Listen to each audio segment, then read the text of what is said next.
Karnataka CM సిద్ధరామయ్యకు మరో big shock తగిలింది. Mysuru urban development authority MUDA స్కామ్లో ఆయన చుట్టూ ఉచ్చు బిగుస్తోంది. సిద్ధరామయ్యపై మనీ లాండరింగ్ కింద ఈడీ తాజాగా కేసు నమోదు చేసింది. ఈ కేసు నమోదు కావడంతో నిందితులను విచారణకు పిలిచేందుకు, అలాగే ఎంక్వైరీ సమయంలో వారి ఆస్తులను కూడా అటాచ్ చేసేందుకు ఈడీకి అధికారం లభించినట్లయింది. లోకాయుక్త ఎఫ్ఐఆర్ను పరిగణలోకి తీసుకుని ఈడీ కేసు ఫైల్ చేసింది. ముడా కుంభకోణం కేసులో లోకాయుక్త పోలీసులు లోతుగా విచారణ జరిపారు.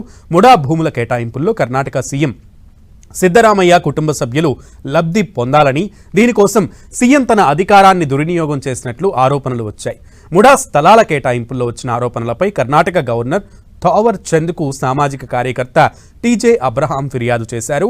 ఆయనతో పాటు స్నేహమయి కృష్ణ, ప్రతీక్ కుమార్ కూడా సీఎంపై గవర్నర్కు ఫిర్యాదు చేశారు. దీంతో సీఎం సిద్ధరామయ్యను విచారించాలని గవర్నర్ థావర్ చంద్ ఆదేశించారు. అయితే ఈ ఆదేశాలను రద్దు చేయాలని కర్ణాటక కేబినెట్ తీర్మానం చేసింది.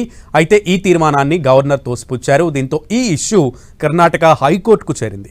అక్కడ కూడా సీఎం సిద్ధరామయ్యకు చుక్కెదురైంది. ఆయన్ను విచారించేందుకు గవర్నర్ ఆదేశించడం చట్టబద్ధమేనని తీర్పు చెప్పింది.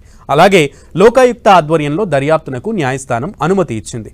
తర్వాత సిద్ధరామయ్యపై లోకాయుక్త పోలీసులు కేసు నమోదు చేశారు. మరోవైపు ఇప్పుడు ఈ కేసులో మనీ లాండరింగ్ అంశంపై ఈడీ కూడా కేసు నమోదు చేయడంతో ఆయనకు మరిన్ని కష్టాలు తప్పేలా కనిపించడం లేదు.